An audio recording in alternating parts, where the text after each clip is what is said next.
Hello, I'm Nige. I'm Anders.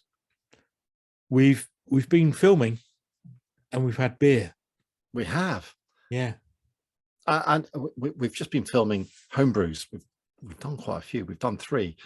Yeah. Just a couple of them were quite pokey. Yeah. Very nice indeed. But what do you think, Anders? Well, you've joined us on the Cheeky Extra, which tells you everything. That we It haven't had wasn't enough yet. enough. Oh, we Yeah. want one more. Absolutely. And it's a blazing hot day, and It really is, isn't it? Yeah. cooling down. So what have you gone for, Anders? Well, I've gone for it's an American Pale Ale from Mothership Beer Company. All right. Okay. I know nothing about them, to be honest with you. It came as part of a Beer 52 thing. Yeah. And it was the strongest one I had left, 5.5%. So Good man. And you? Well, I bought a load of beers the other day. Yeah. And they've been in the fridge, and every time I open the fridge door, it's there. And I thought, no, I can't do that because I'm going to use that for recording. I bought one which was a bit weaker. I opened it up, and there was two. Okay. There was one which is quite reasonable, roughly what the ABV you got. Okay. Nah, this one's been wasn't staring enough at for you. me Okay. 2 weeks, so I've got to do it. There it is. Riffle. Is that what it's called? Yep. Burnt Mill Brewery. It's a collaboration, a Thornbridge collaboration. Oh, Burnt Mill. I know Burnt Mill. And Thornbridge together. 7% West Coast IPA. It's ice cold. It's been in the fridge 2 weeks. I've only just got it out.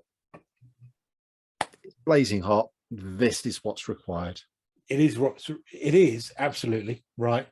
Okay, I'm going to go. Oh, I'm going to go to beer can. That's what I'm going to do. Get it in the glass. I'm going to load my glass up.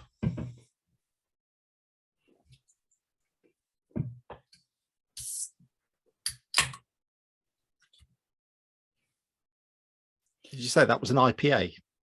It's a pale ale. Oh, pale ale. Sorry. Yeah. I know nothing more about it than that. I don't know anything about the brewery. Nothing. It came from Beer 52. There we go. That looks lovely.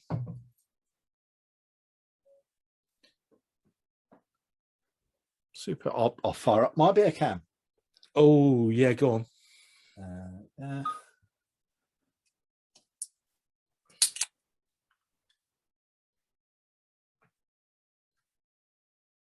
Well, it's much clearer than I thought it was going to be. Okay. I'm expecting a real haze on that, as you sometimes get.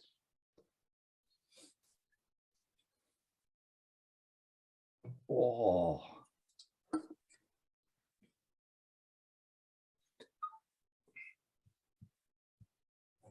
It's wee color.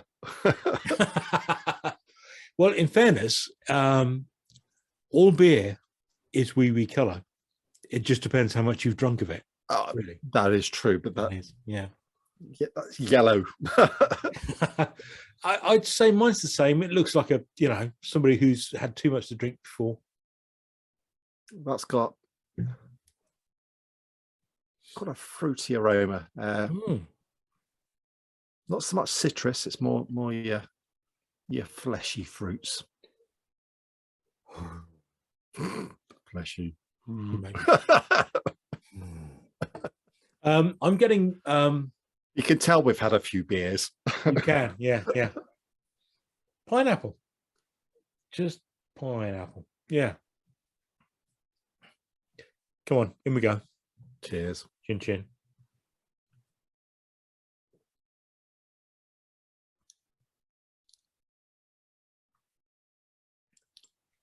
That tastes like a 7% beer.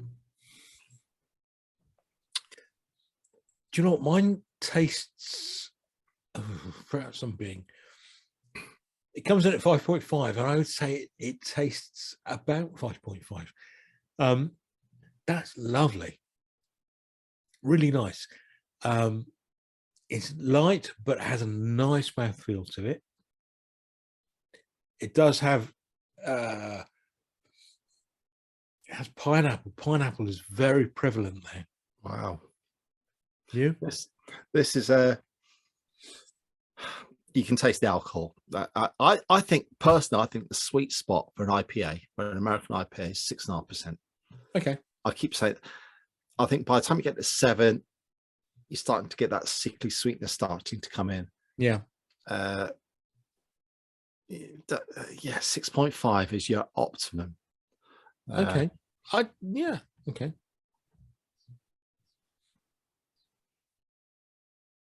Yeah, that's actually, I noticed the alcohol less that time. I think if I drank more of this, it'd be good. It's lovely. It's got, although it's got a sickly sweetness to it on the back end, it's surprisingly light at the start.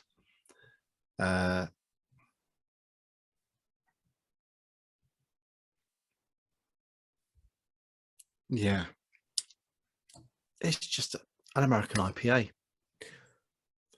Anyway, less about the beer. Yeah. What you got music-wise, Anders? Music-wise behind me.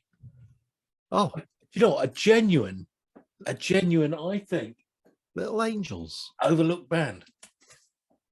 Little Angels. I've never heard of them. Haven't you? No. Does that mean I'm really square? I think, yeah, this was very late 80s. I think the first album was 89. Right.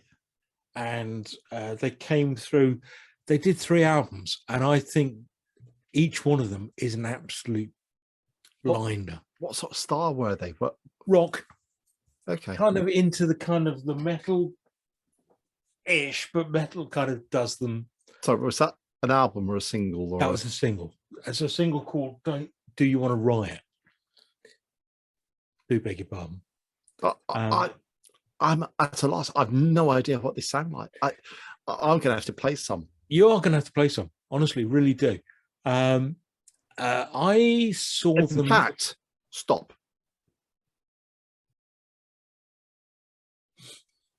I've now listened to it. That's the wonders of modern technology. We had a break. Spotify. I've played it to death, and yeah, it reminds me of Hanoi Rocks. Hanoi Rocks. What a great band. But it's pretty much in the genre of the rock from the late 80s, early 90s. Yeah, I think that single you've just listened to was 89. Yeah. There's the album that was from an album called, hang on, I'm gonna have to do some work on this.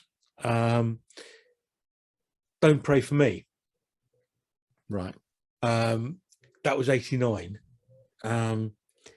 Young Gods came afterwards, which is a way different album. I know the basics are the same, but there's a lot more brass involved. Yeah, I thought they were a really talented band, and they did about 3 albums and then just folded. I saw them supporting Marillion. That's not the best of matches.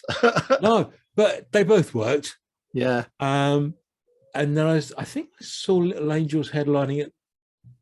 Cool. It's bizarre that the support acts you get for some bands. Yeah. I remember going to see Hawkwind at the Academy in Boscombe. Boscombe, yes. And they had the Babysitters, which is a bit of a glam rock revival band, which I thought were brilliant. You got all these stoned out hippies and you got glam rock. They don't really mix. No, they don't. No. The strangest support band I've ever seen, and I live in shame of this. 1984, again, Marillion, and to my shame, again, I was only a kid. I was in my teens. I thought Marillion were going to bring peace to the world. I thought they were going to just level out everything, and people were going to go, "Do you know what? Marillion are right. We should all live together in happy harmony." Yeah, I've grown up. I'm much more jaded now. Thank you. Yeah. But I saw them in Poole, and they were supported by the Cardiacs, who I was at that gig. you were, weren't you? Yeah, I wasn't aware of that, but you were there. And I, being a true Marillion fan, booed the Cardiacs off stage Because you just wanted the main. Because you want the main act. Yeah. And your prepubescent, or no, your pubescent male was kind of like, well, I want it now. If you offer me Cardiacs or Marillion nowadays, I'll take Cardiacs every single time. They are absolutely amazing. They only lasted about 6 or 7 albums, but wow. Yeah. So yes, support bands, they're an odd thing, aren't they? Yeah, I've seen some really good support bands. I went to see the Chats punk band. Okay. I'm on Smoko. Leave me alone. I'm on Smoko. Oh, you told me about them. The Australian band. My son showed me the video. I thought, that is fantastic. I loved it. And I started getting down all the tracks list. And for my birthday, my son got me tickets to go and see the Chats. So anyway, I went with him and his girlfriend. We went up to Birmingham, watched the Chats. There are 2 support acts. They were equally as good. Were they? And if not better, but the whole gig was fantastic. And the support acts came on at the end, and they all played together with the Chats at the end. And in fact, there was such a cool moment with the guitarist, the Chat, he's playing away.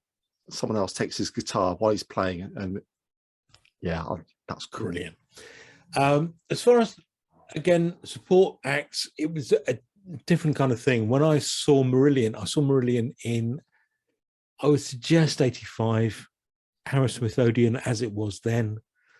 They were doing a charity gig for Pete Townsend, and he had 2 support gigs, 2 support artists, Marillion. Yeah. A guy called Peter Hamill, who at some point is going to show up on this channel here. Peter Hamill is a prog god, but he's not that happy. Well, yeah, and in fairness, I'd say I'd do exactly the same thing, because he's not the happiest of people. I was going to say he takes boredom to just that another level then. Oh, he makes boredom unhappy. I mean, boredom can just be bored. So he's a prog rocker's dream then. Absolutely. So he was the first support act. He got introduced by Fish as a very big influence on me. Got about 10 minutes in, had to go off. Why? Because he was just being booed incessantly. Because we all wanted Marillion. Oh, God. Because that's what we're like. Yeah. That's what we were like. It's awful. But then John Otway came on. Do you know John Otway? I've seen John Otway live a couple of times. I've seen him at a tiny little folk club once. Yeah. John Otway is, excuse the phrase, an absolute legend. He's not there.